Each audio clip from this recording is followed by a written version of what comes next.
May God bless you with peace and joy. May God bless you with prosperity and healing. Amen, amen, amen.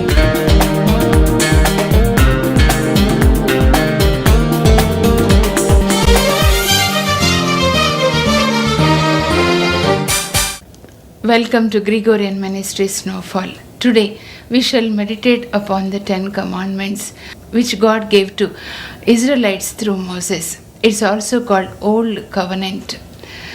When Israelites were in Egypt for 430 years, when they cried unto the God set them free through Moses. And after 3 months they come near Mount Sinai. And when they were at the foot of the Mount Sinai, God calls Moses upon the top of the mountain. And when Moses spent 40 days and nights fasting and praying, God appeared to him and God gave him the 10 commandments. He said to Moses, if my people follow these commandments, I will be their God and they'll be my people, and I'll be protecting them, and I will take care of all their needs. In Exodus chapter 15:26, God says, if you follow the commandments, I will not send upon you the pestilences, the diseases, the plagues that I sent upon Egyptians, for I am the God who heals you. First condition is that God is telling, if you follow the commandments, I will be your healer and you will not get any kind of disease or plague or pestilence. That is first condition. The next, when he was talking to Joshua, book of Joshua 1:8, he said, Joshua, if you follow the commandments, wherever you go, I'll be with you and I'll give you victory. You will be victorious. So whoever follows the commandments, victory will be yours. So now let us see the first commandment, which is recorded in Exodus chapter 20, verses 3-6. I am the Lord your God, who brought you out of the land of Egypt, out of the house of slavery. You shall not have other gods before me. You shall not make yourself an idol, whether in the form of anything that is in heaven above, or that is on the earth beneath, or that is in the water under the earth.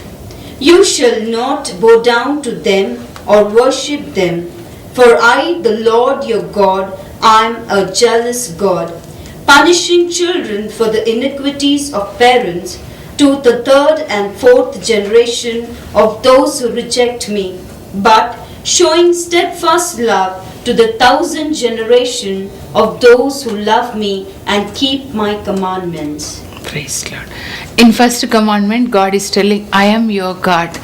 You have no other gods before me. And Jesus condensed these 10 commandments into 2 in Mark's Gospel chapter 12, verses 30-32. He said, love your God and love your neighbor. Love your God means having right relationship with God. And love your neighbor means we should have right relationship with our neighbors. Maybe with mother, wife or children, colleagues. Whatever relation God expects, that kind of relationship we should have. I was meditating when I heard for the first time how we can have right relationship with God. Because I thought we are having right relationship only, we are attending church and we are praying. Then when I was meditating, Holy Spirit, God gave me one revelation. See, father and son living in the same house, and if son comes home fully drunk around 12 o'clock, father welcomes him into the house, but the heart of the father will be hurt, father will be broken. Though both are living in the same house, but the relation is now strained, disturbed. It is like that. Holy Spirit, God lives in everyone, because 1 Corinthians 3:16 says, you are the temple of the Holy Spirit, God. God is living, but in those who break relation with God, and God will be grieving in them. Holy Spirit, God will be grieving in them. That's why Ephesians 4:30, St. Paul is telling, grieve not the Holy Spirit, God. Grieve not. He will be living in every one of us, but some will be grieving the Holy Spirit God. So we have to check whether Holy Spirit God is happy with what we are doing, what we are talking, and what we are thinking. For God judges our thoughts. Romans 2:16 says He judges our thoughts, and He judges our words. Matthew 12:36 says He judges our thoughts. He judges our words. And Revelation chapter 12:22 says that He will judge our deeds. So we have to check. That's why St. Peter is telling in 1 Peter 1:15, be holy, for your God is holy. What is holiness? Holiness means to set apart. To set apart in Acts 13:2, when the congregation was praying, God speaks, Holy Spirit God speaks through one of the believers. Set apart Paul and Barnabas for my work. We, all the believers, the day we are born again, we are set apart from the remaining world to follow the commandments, to be holy. Mother Teresa says, holiness means to do the will of God. What is the will of God? Will of God is recorded in the Bible. Whatever God wants us to do, He spoke out in form of word, and that is recorded. So if you follow the word, that means you are doing the will. God speaks not only through the word, but also through visions, dreams, and also through the Holy Spirit, inner voice, through the Holy Spirit God who is living in us. So if you go against the word of God, then it is unholy. See, for example, the word of God says, do not get drunk with the wine. Ephesians 5:18. Then, suppose if you drink, then that is unholy. God says, don't drink. That is holiness. But when you drink, it is unholy. He says, do not steal. But if we steal, that means it is unholy. So we should check everything. God's word is recorded here. If you go against the word of God, that means that is unholy. Following the word of God is holiness, and breaking the word of God is unholiness. 1 John 3:4 says, breaking of the law is sin, or breaking of the word of God or going against the word of God is a sin. Now if you meditate first commandment, God is telling, do not worship anything that you see in the sky. What do you see in the sky? Usually sun, moon, and the stars. Stars, how do you worship stars? What is worship? If you see the meaning of worship in the dictionary, worship means intimacy. Worship your God means maintain intimate relationship with God. So do not worship anything that you see in heaven means we see the stars. See, before 97, before I could receive the Holy Spirit God, I used to wait for the newspaper Chronicle, because zodiac signs will be written in that, and I wait to see, because my zodiac sign is Virgo. So I'll anxiously wait to read that Virgo, the zodiac sign, what will happen to me in the forthcoming week. Though I was highly educated, I did my MA and MEd and all that, and I was working as a vice principal and in the school, but I used to put my trust in zodiac signs rather than the Creator. That is worshipping. Then because of that I used to fall sick. Word of God says, Psalm 16:4, those who turn to other gods will have many troubles upon them.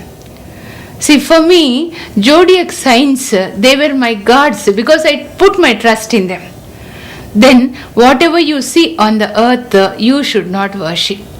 You should not maintain intimate relationship with the people or with the money what your physical eye sees rather than the God. Giving first place to God is worshipping God, or giving first place to the creation is idolatry. To tell in a nutshell, idolatry means worshipping the creation rather than the creator. Our creator, our God is in heaven. That's why we say, our Father in heaven, holy be your name. But if you give importance to the creation, what is being created, then that becomes idolatry.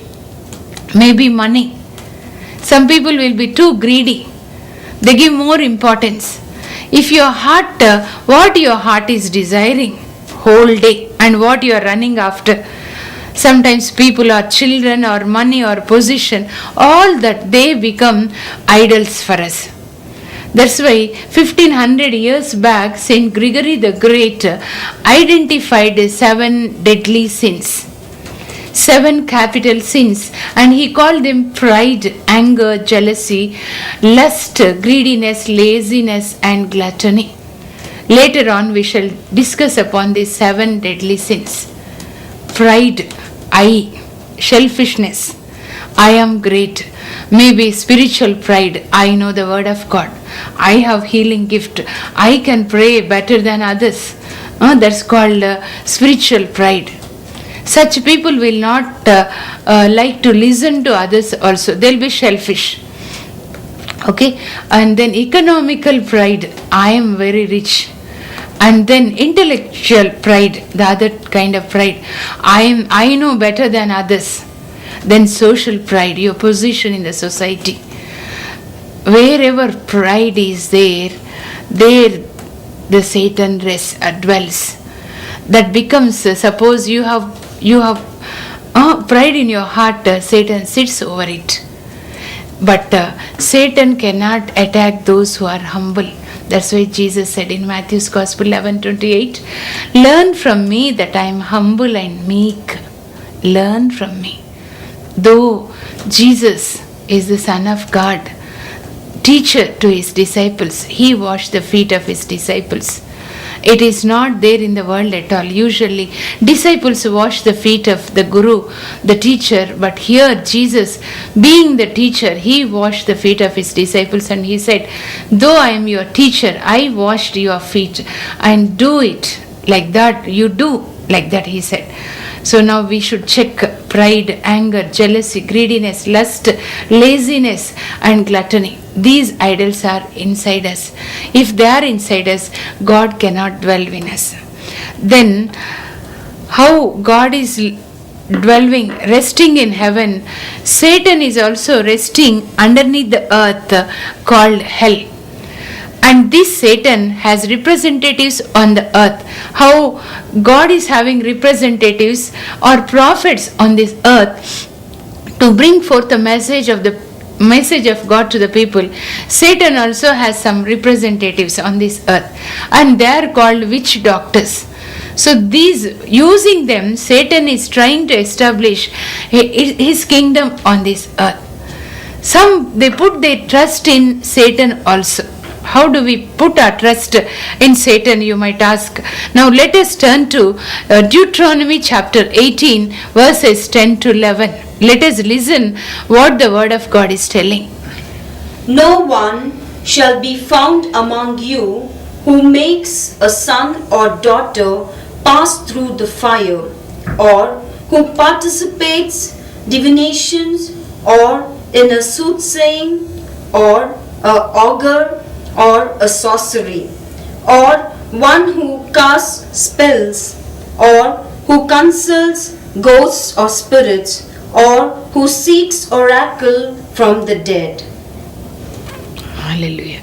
See, we should not consult the spirits of dead by going to Babas or by tying the threads around the neck and all that, or magical bands. Ezekiel chapter 13:20 says, I will break off your magical threads and then I'll set you free. And in Leviticus chapter 19 verse 26-27 says, don't tattoo your bodies, don't make any gashes in your bodies, or don't put any tattoo marks on your bodies. And all these things, God says, I hate all these things. That's why I drive the people away from my presence. I drive them out because I hate all such practices. So we should come out of that. Without knowing, sometimes we might cancel those people, and then we might tie around the neck, or we might wear the bands around the wrist. But that is, when we do that, we are becoming slaves to Satan.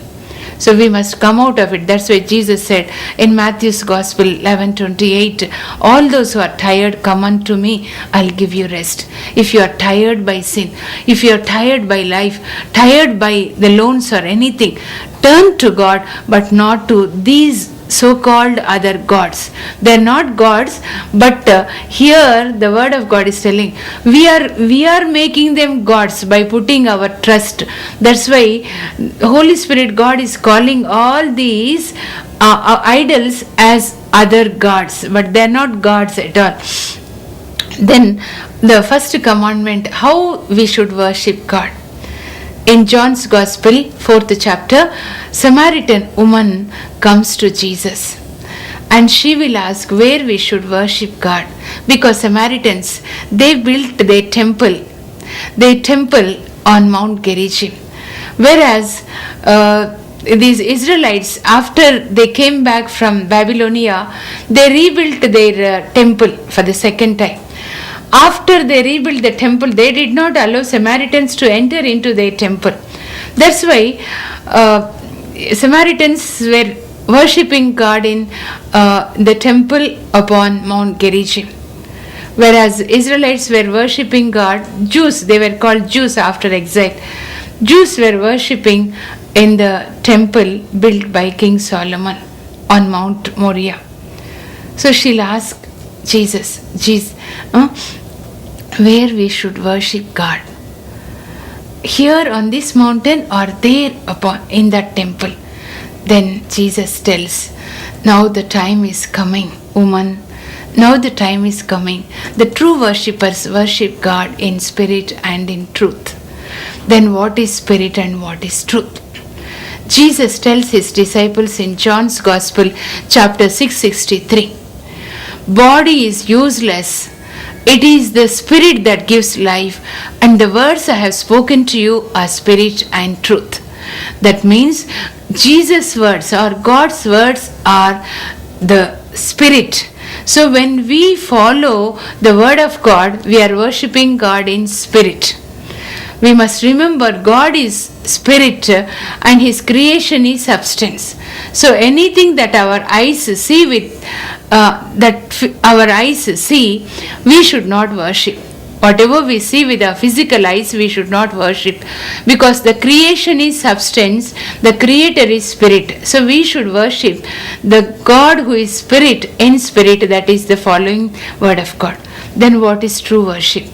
Romans chapter 12 verses 1 and 2, St. Paul is telling, beloved, offer your bodies as holy and acceptable to God, so that he will live in the body. Do not imitate the standards of the world. Do not imitate the standards of the world. When you offer your body as holy and acceptable to God, so that Holy Spirit God dwells in you, then he will guide you.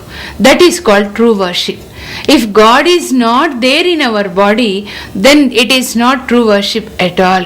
So we should worship God in spirit and then in truth. That's what Jesus tells.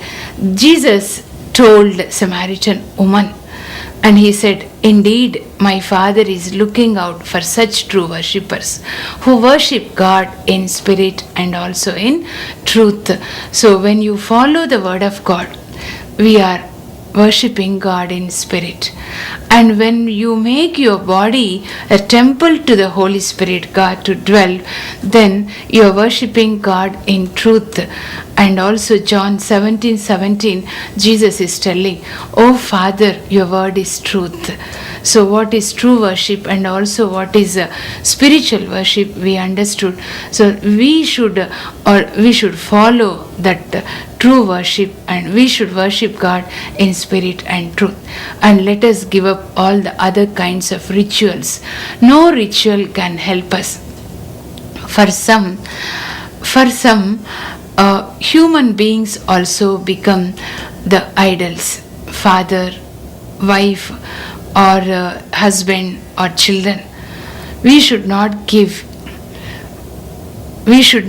priority to the people rather than God. First place we should give to God.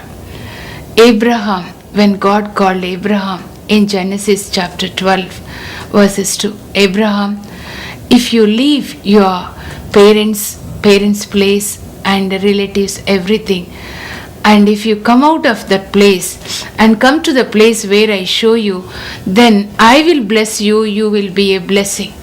You see, if you come out of all that, because his father Terah and the family and the people in Ur, they were worshipping idols. So if you come out of the place of idolatry and come to the place where I show, I will bless you and you will be a blessing. Abraham's blessings are twofold blessings. First stage, God said, I will bless you, Abraham. And second step, God said, you will be a blessing to others. So Abraham left everything. He walked 1250 miles and he came to the place where God showed him. And that place is the place where Jesus is born, and that's how Abraham became a blessing to all the nations and for all the generations and at all times. So God is asking us to come out of the idols, identify. For some, maybe women. King Solomon, if you see, God gave him the wisdom which he never gave to others. The wisest man, we can say, or the wisest king ever lived on the earth. God blessed him with wisdom, long life and riches. But his idols were women. He married 700 wives and he had 300 concubines. Because of that, the downfall, he invited downfall upon him. The downfall of Solomon was because he gave his life to women. That's how he brought the curse upon his children. And united Israel also was divided into two because of him. And 10 parts were given to one of the supervisors working under him, Jeroboam. Only the 2 parts, that is Judah and Shimeon, were given to his own son Rehoboam because of his weakness towards women. If your idol is women, today you surrender to the Lord. If your idol is drinking or smoking, give it to the Lord. Surrender to the Lord. Come out of idolatry. What idols are in your heart, you should identify. If you read 1 Corinthians chapter 10, Paul identifies gluttony, that love for eating, love for food, and also adultery and grumbling as idols. So are you also the slave of gluttony or the slave of food or adultery or grumbling? Whatever it is, like King Solomon, are you the slave of women? Or like Lot, are you the slave of drinking? Let us surrender to the Lord. Hereafter, let us worship God in spirit and truth.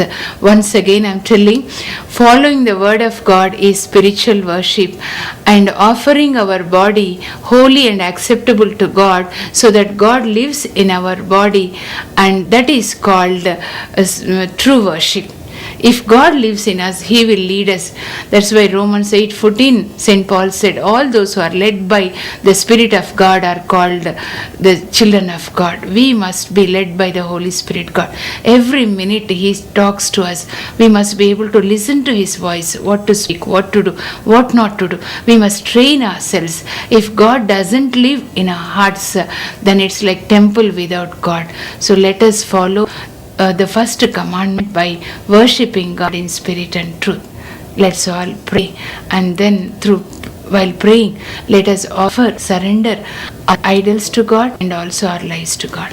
Heavenly Father, Lord, we thank you, Master. Lord, grant us my name for evil purposes. For God is holy, so we also must be holy. We should not use God's name for evil purposes. How do we use God's name for evil purposes? By grumbling. God expects us to praise Him at all times. Isaiah 43 verse 21 says, I have created my people only to offer perfect praises for me.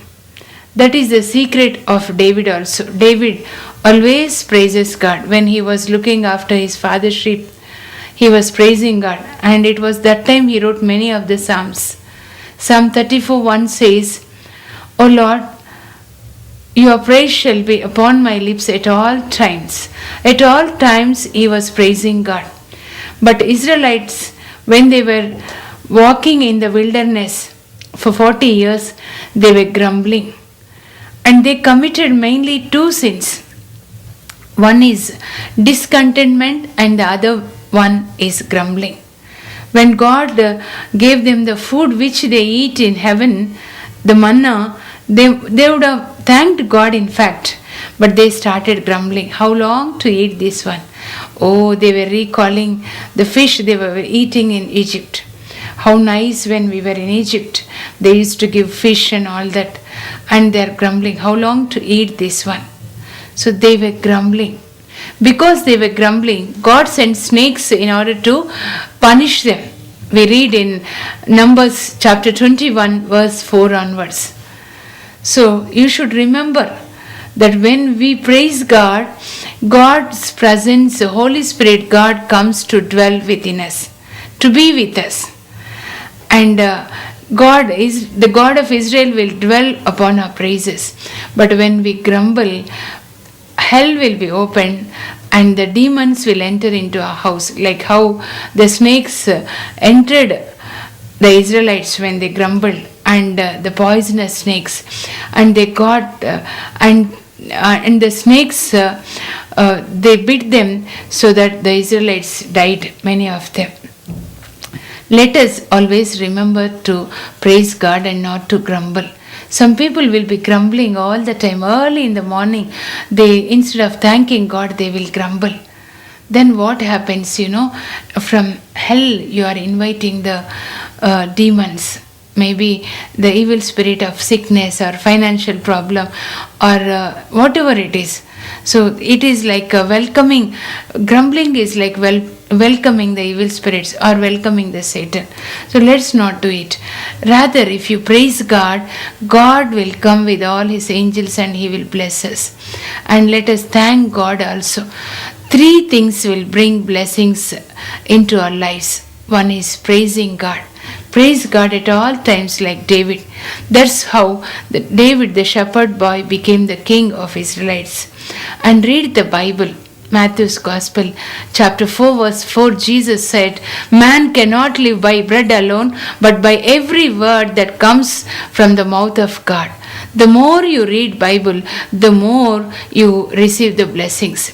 When Naaman comes to Elisha for healing, Elisha tells him in 2 Kings chapter 5 verse 10, Elisha tells him, you go and take the dip in river Jordan for 7 times, you will be healed.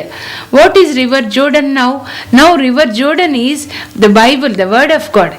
Read 7 chapters a day, then you will be healed. 7 chapters a day keeps the devil away. I always tell them, you want healing, you read healing scriptures from Matthew's Gospel, 8th, 9th chapters, from all the Gospels, wherever the healing is there, you read, you'll be healed. Then read every day 3 Psalms, every day new Psalms. And you want protection for your house, you read Psalm 91. You want success, read Psalm 18.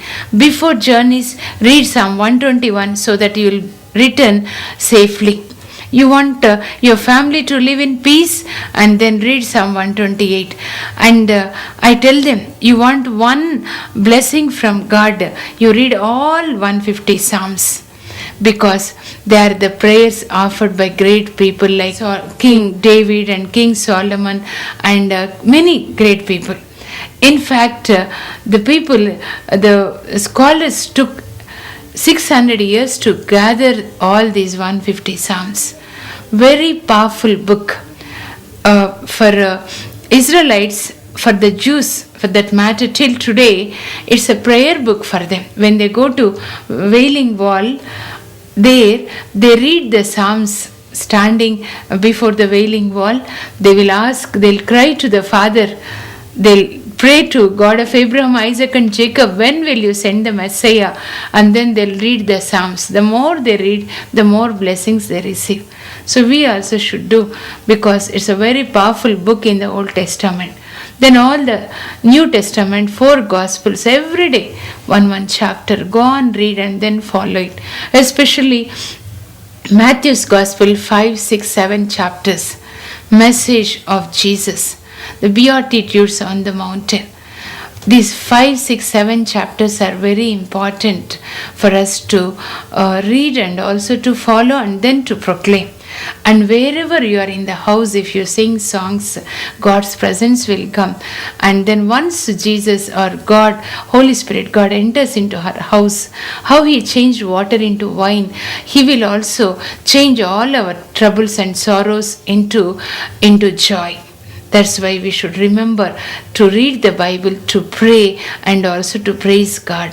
St. Paul is telling 1 Thessalonians 5, verses 16 to 18, rejoice always, pray at all times, and offer thanksgiving to God in all circumstances. This is the will of God in your life. Then the peace surpassing this world, the peace of God will rest in your heart and also in your family. Pray at all times, rejoice always, and give thanks to God in all circumstances. Whatever may be the situation, you want God to turn it into a blessing, then thank Him. You have any sickness, you thank God. You read the Bible, you read the Psalms from 100 to 150. Thank Him, thank you God for this sickness. Then He will heal that. You have financial problems, you thank God for that, so that He will release finances from heaven. He will turn your financial crisis into financial abundance, but never grumble. You know, we read in Numbers chapter 12, when Miriam grumbled at his brother, God struck her with leprosy. In Old Testament, if you see, only in 3 places God struck the people with diseases, that is with leprosy. And one is this Miriam, and other one is King Uzziah. Why they were struck with leprosy? Or we'll take only the example of life of Miriam. Miriam is the elder sister of Aaron and also Moses. And these 3 are born to Amram and Jochebed. We read this one in Numbers 26, verse 59. And whenever God wanted to talk to Moses, when they were walking in the wilderness, God used to come down in form of pillar of cloud, and He used to rest upon the tabernacle, so that Moses rushes to the tabernacle to listen to what God speaks, and accordingly used to do. So when God came down in form of pillar of cloud, Miriam grumbled at his brother. Moses, younger brother Moses. Why? God will speak only to Moses. We are not prophets, we are also prophets. And she was angry with her brother because he married a Cushanite woman, Sapphira, not from a Israelite family, but a Cushanite woman. So she was angry. When she grumbled, immediately God calls Aaron and also Moses and Miriam. God speaks to them. If there are any prophets among you, I'll talk to them only in dreams and visions. But it is not like that in case of Moses. I'll speak to him face to face. And how dare you speak such words against my prophet Moses?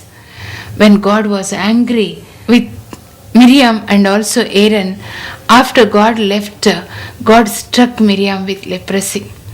But Moses and also Aaron, they prayed to God. And God tells him, if your daddy spits on your sister, won't she be out of the tent out of the camp for 10 days or for a week? Let it be like that, so that she will learn a lesson not to grumble at others hereafter. And when Moses prayed for Miriam, God healed her. Sometimes when we grumble at God's servants or when we grumble at others, maybe God is striking us with a disease. So let us ask God to pardon us, and then let us pray for God's servants. Psalm 105 verse 15 says, do not harm my anointed servants. Do not touch them. God anointed them with the Holy Spirit, so we should not harm them by our words or by our deeds. We must be very careful. And we'll turn to third commandment now. We'll take Exodus chapter 20.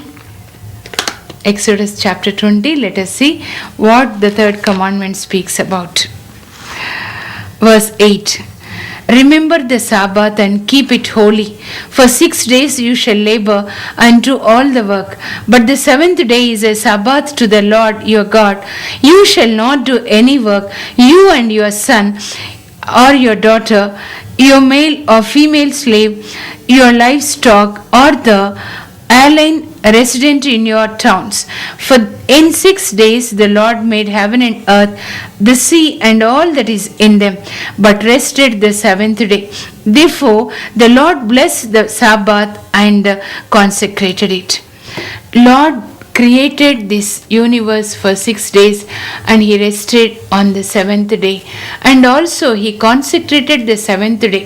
He made it holy so that he wanted us to make Sabbath holy.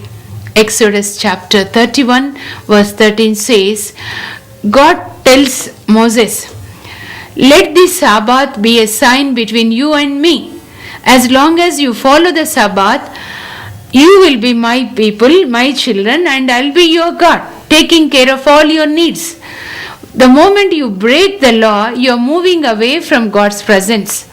The moment you move away from God's presence, Satan waits to snatch us from. So we must be very careful.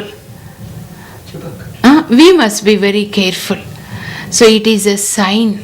See, now when we wear thali, it is a sign that I am married to my husband. And then we are entering into a covenant that we will be faithful to one another.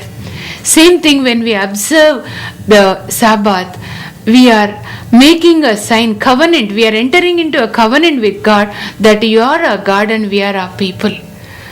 But if you break, then what will happen?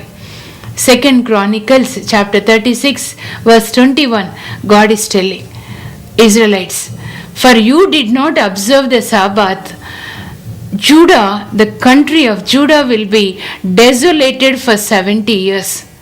Just to see why Israelites were sent to Babylonia, because they did not observe the Sabbath. See how important it is for God to observe Sabbath. Isaiah 58, chapter 58, verses 13 and 14 say, refrain, keep the Sabbath holy. On that holy day, refrain from traveling for pleasure. And then Do not indulge yourselves in idle talk, and do not pursue your own interest. Pursue your own interest means doing business and all that. Then I will bless you. You will be the kings on this earth.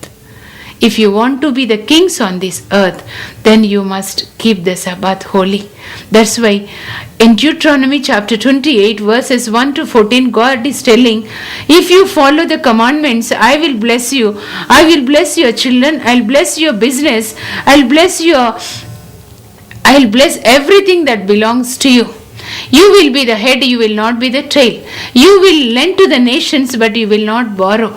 If Satan attacks you from one door, I will drive him out from 7 doors. All the blessings God has mentioned in Deuteronomy chapter 28 for those who obey commandments. But for those who break, he said, from 15th verse to 68, all the curses. I will strike you with sickness, and so many other things are there. It's very important. Once I heard one God's servant telling, we are 7 in a family, brothers and sisters. Once a Sunday comes, for Christians, it is Sunday. That is Sabbath for us. Because after the resurrection of Jesus, Christians observe Sabbath on Sunday. But for Jews, it is Saturday. Till today, it is Saturday for them, but for us, it is Sunday. So I heard one God's servant telling, my mother, when Sunday comes, my mother goes to church early in the morning. She'll get up at 3 o'clock. By 5, she'll finish off her cooking, and she cooks only very simple food on Sunday. Only dal and rice. But for others, no, it is mutton and chicken, it is a feast. But for us, it's a fasting day on that day. My mother goes to church early in the morning by 6. As soon as she finishes her cooking, she goes to church. Morning 6, till evening 6 o'clock, she spends her time in the church talking to God, praying for all of us, fasting. She won't take anything on that day. She'll fast. She'll pray for all of us. And today, if you see, all 7 of us are pastors. We are preaching the gospel in 7 different districts in Andhra. You see, the power of the prayer of mother. Whatever mother or father desires, God will grant. So let us also do that. Spend time with the Lord. Leviticus chapter 23 verse 3 says, God is telling, I want the congregation to come to the synagogue and pray as a congregation. All must come and worship me on that day. God expects us to pray as a church, as a congregation on that day, so that He will bless, because Sunday is the day of blessing, day of healing. Because on that Sunday, apostles received the Holy Spirit on Pentecost. It was Sunday. God visited them on that day. God visits us on that day today also. If you read the Bible, Jesus healed many sick people on Sunday. In Mark's Gospel chapter 3, a man with withered hand was in the synagogue before Jesus could enter. So when Jesus saw him, Jesus himself approached him and he asked him, lift your hand. When he lifted, he was healed. See the little obedience. And also he was there for the service before Jesus could enter. Let us check. Do we go to church on Sunday? Are we attending full service? And Jesus healed Peter's mother-in-law day. Luke's Gospel chapter 4 we see. I visit holy. If you see 10 commandments, first 3 commandments deal with our relation with God. Whereas the remaining 7 commandments deal with our relation with our neighbor. And love your God means having right relationship with God. Love your neighbor means having a right relationship with your neighbor. Then, who is the first neighbor? In the eyes of the Lord, or according to God, our mother and father, our parents are the first neighbors. Because for everyone, mother is the first neighbor, because it is in our mother's womb that we took form. For 9 months, 10 days, we were in mother's womb. Today, if we are living, it's because of mother. She gave her blood, her flesh. That's why we are here. So, after God, God placed parents in the highest position. Whatever honor we give to God, next our honor should be turned towards our parents, and how we must respect them. Let us read in the book of Sirach chapter 3 what kind of honor God expects us to give to our parents. Sirach chapter 3 verses 1 to 16. Listen to me, your father, O children. Act accordingly that you may be kept in safety. For the Lord honors a father above his children, and he confirms a mother's right over her children. Those who honor their father atone for sins, and those who respect their mother are like those who lay up treasure. Those who honor their father will have joy in their own children, and when they pray, they will be heard. Those who respect their father will have long life, and those who honor their mother obey the Lord. They will serve their parents as their masters. Honor your father by word and deed, that his blessing may come upon you. For a father's blessing strengthens the houses of children, but a mother's curse uproots their foundations. Do not glorify yourself by dishonoring your father, for your father's dishonor is no glory to you. The glory of one's father is one's own glory. And it's a disgrace for children not to respect their mother. My child, help your father in his old age, and do not grieve him as long as he lives. Even if his mind fails, be patient with him, because you have all your faculties. Do not despise him, for kindness to a father will not be forgotten, and will be credited to you against your sins. In the day of your distress, it will be remembered in your favor. Like frost in fair weather, your sins will melt away. Whoever forsakes a father is like a blasphemer, and whoever angers a mother is cursed by the Lord. Therefore, beloved, it is our duty to honor our father and respect the mother. But let us check that how we are honoring father and mother. Last January, we went to Calcutta for preaching. And as I was just going by car in the streets, I have seen mostly old people were lying on the either side of the road. Old people, all alone, and they cannot help themselves. So, a Mother Teresa saying came to my mind. Khushwant Singh questioned Mother Teresa, Mother, what according to you is the worst disease? He asked, Mother, is it AIDS or cancer? What according to you is the worst disease? Mother answered, No, my child, it's not AIDS nor cancer. It is being unwanted. That's the worst disease.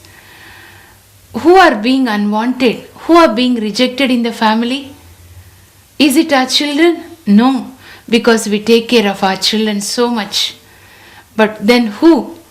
It's our parents, old parents. We depend upon our parents as long as we need them. They give birth to us, they give education, and they get us married.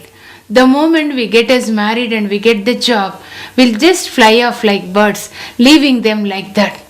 How many years we depended upon parents today to be in this position? Let us question. Let our conscience answer. How many years, how many sacrifices our parents made to bring us up? and to get us married. But now, where are our parents? When Cain killed his brother Abel, God questioned him, "Where is your brother Cain? Where is your brother Abel?" And he said, "What do I know? Who am I to answer on the behalf of my brother?" See how irresponsible he is. Today, God is asking you, my brother, my daughter, where are your parents? Will you also say, "I don't know. I don't know where my parents are"? Then curse of irresponsibility falls upon you also. Because Deuteronomy chapter 27 verse 16 says, "Whoever dishonors a father or a mother is a cursed one." You know, last month after my message, one old lady called up from Goa. Very old lady. I could make out by the way how she was talking. And she was telling my child, "Please pray for me. My son is in Kuwait and my daughter is in Dubai.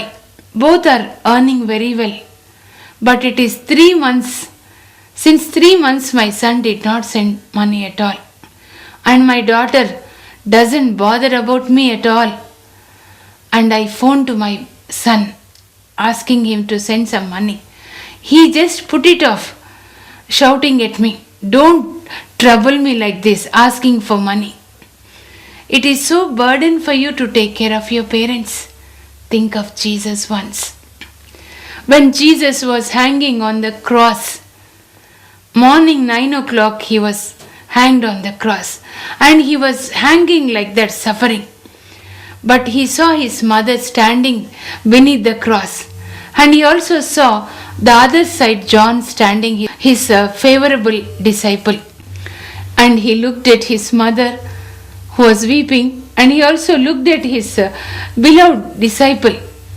And it was such an awkward position, hanging on the cross and looking at them.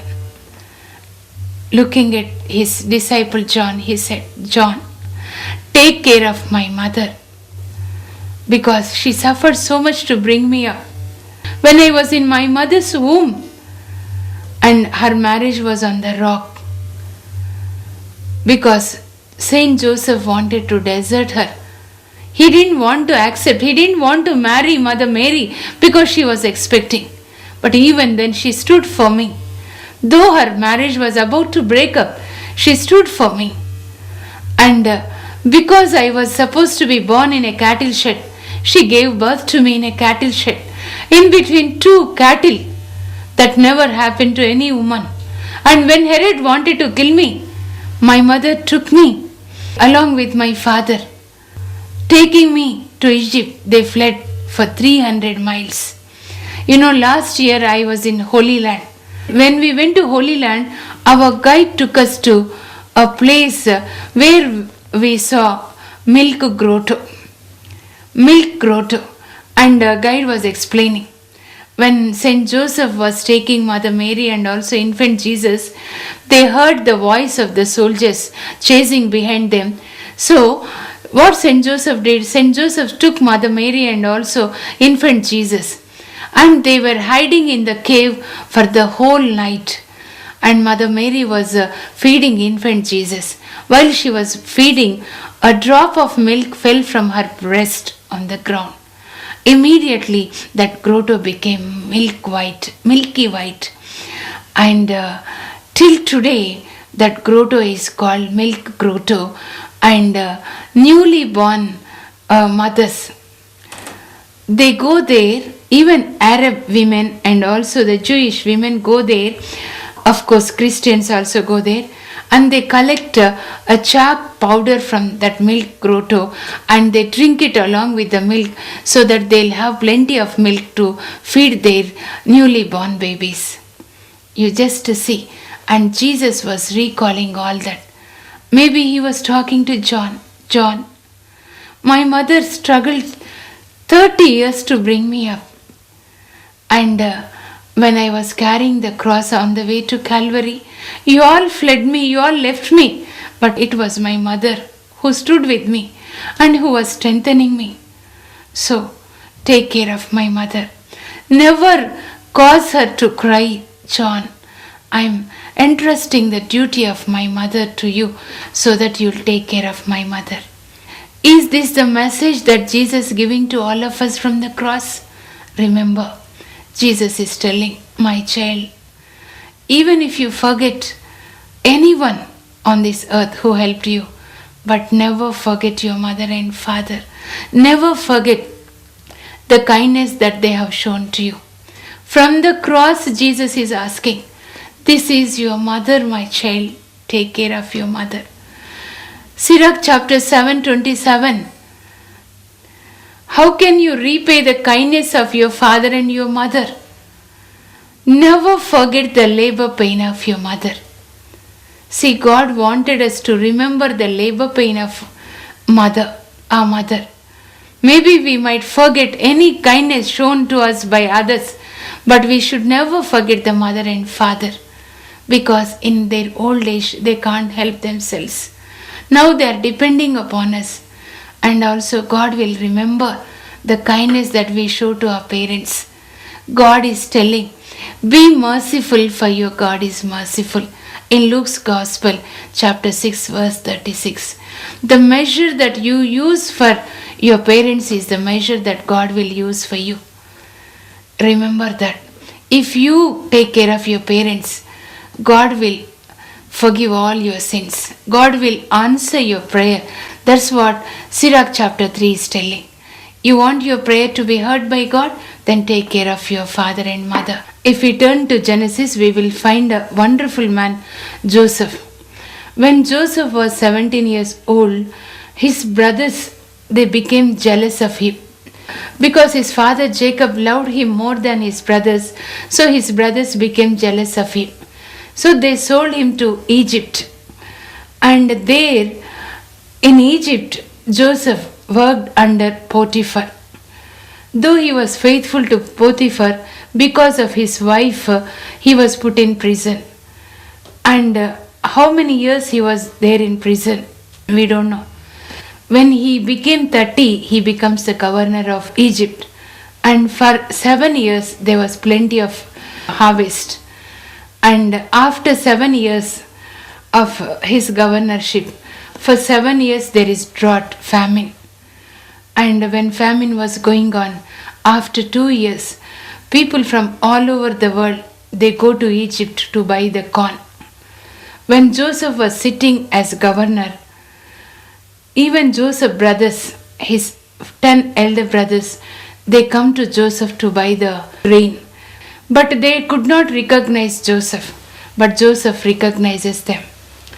And he'll ask them, next time when you come, you bring your brother, younger brother. And they go for second time to buy the corn, to buy the grain. And this time they take Benjamin also. And when he saw his brothers, now just imagine he is 40 years old now. But his brothers sold him when he was 17 years old. When his brothers come for the second time, he could not control his love for his brothers. So he'll order the servants to prepare a meal for them. And he'll also order them, take all these people to my palace, to Joseph's house. But Joseph never reveals the truth to the servants that they were his brothers. And he goes to the palace at the time of lunch, and then he will serve himself to his brothers. After they all ate heartily, he wanted to confess that he is his own brother. And he'll ask, is your father still alive? They say, yes, our father is still alive. Then he could not control anymore. He calls them closer to him and he reveals his identity. Are you not able to recognize me? I am your Joseph, your own brother whom you sold to Egyptians long ago. I am your brother. Come closer to me. First he calls his own brother Benjamin, and then he keeps his head over his shoulder and then he'll cry. Same thing Benjamin also will do. He keeps his head over Joseph's shoulder and he'll cry. After that, he calls all his brothers. Do not be afraid, my brothers. God sent me here in order to save you, so that our family will be preserved. And this famine will be like this for 5 more years. That's why go back quickly and bring our daddy. Bring our daddy first. Tell our daddy that Joseph is still alive and he became the governor of Egypt. And bring all your family members. So while he was sending his brothers back to Cana, he gives 10 donkey loads of gifts to his father. And another 10 donkey loads of grain, bread, and also the provision for his father to come. See, when I was reading, I thought, how thoughtful Joseph was. He was keeping the grain, bread, and also provisions. Because while going, you need food, and when you are coming, daddy needs